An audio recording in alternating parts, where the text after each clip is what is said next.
know, we use if statements in order to give our program some decision-making ability. We don't always want the same code to run every single time we run our code. We want to sometimes run one set of code or another time run another set of code. So in order to do that, we use if, elif, else statements. And I'm going to show you the format of an if, elif, else statement. And then I'm going to give you an example. It's going to appear over here. So the format of an if, elif, else statement is pretty similar to what you have seen before. And I'm going to uncomment this so you can get an idea, a better idea what this is going to look like.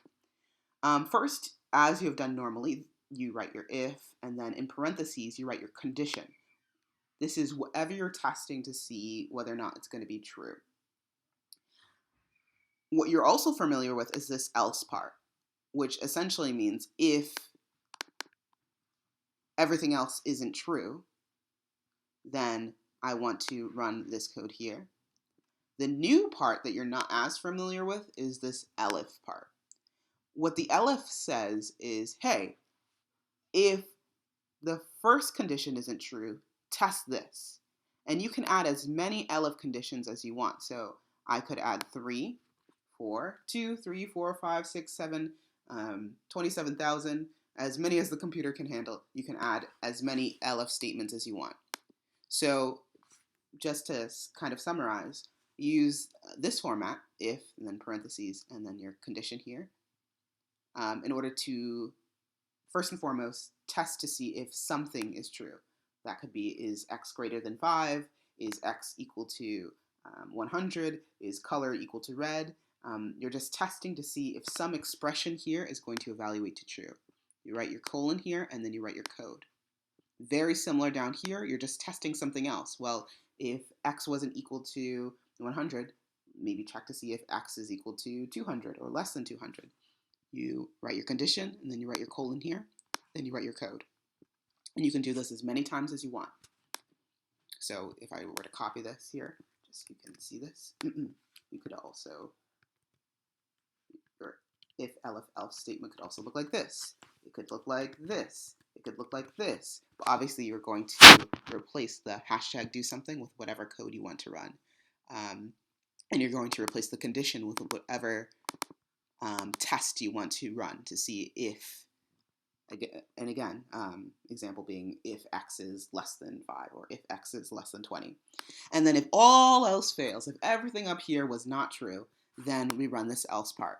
And notice that there's no condition here because the else takes care of everything. It means else means if everything up here wasn't true, then I want you to run this code here. So at one point in time, at any given point in time, only one of these conditions is going to run. Only one set of this code is going to run. Not all of them, just one. So let me just show you a quick example here. Here I have a dice, and I've made different faces for the dice. And I won't go into all the nitty-gritty details, but this is a simple if, elif, else statement, a simple like use case to show you why we would use this. This chooses a random number between 1 and 6. It doesn't include the 7. A random number between 1 and 6. And if the and if the number that I roll is 1, then I'm going to show 1 circle, 2 circles, 3 circles, so on and so forth until we get to 6. And notice here that, again, everything that's part of the if, and then the elif, and the elif, and the else, I indented all of those lines of code.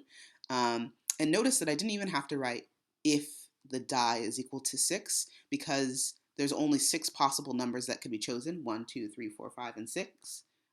So if it's not 1, if it's not 2, if it's not 3, if it's not 4, if it's not 5, it has to be 6. So I can just group all of the, I can just use this one word else here to say, if it isn't all of these things here, then it has to be 6. So I'm going to show face 6. So just to run this and show you how it works. All right, let's run it. Let's see, make sure everything is lined up. Expected and indented block on line 33. Yes, it's because I haven't commented this code out here.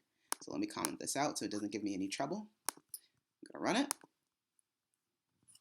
Okay, now you see I have different sets of code running depending on what random number is chosen.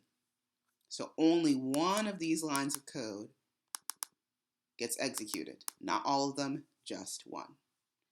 So that's why we use if statements or if else statements or if elif else statements. It's in order to change the flow of our program so we don't execute all of the code.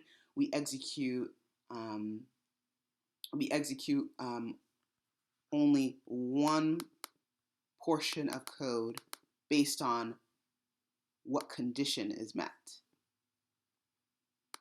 Here, dot is equal to 2, so we show the face 2, so on and so forth.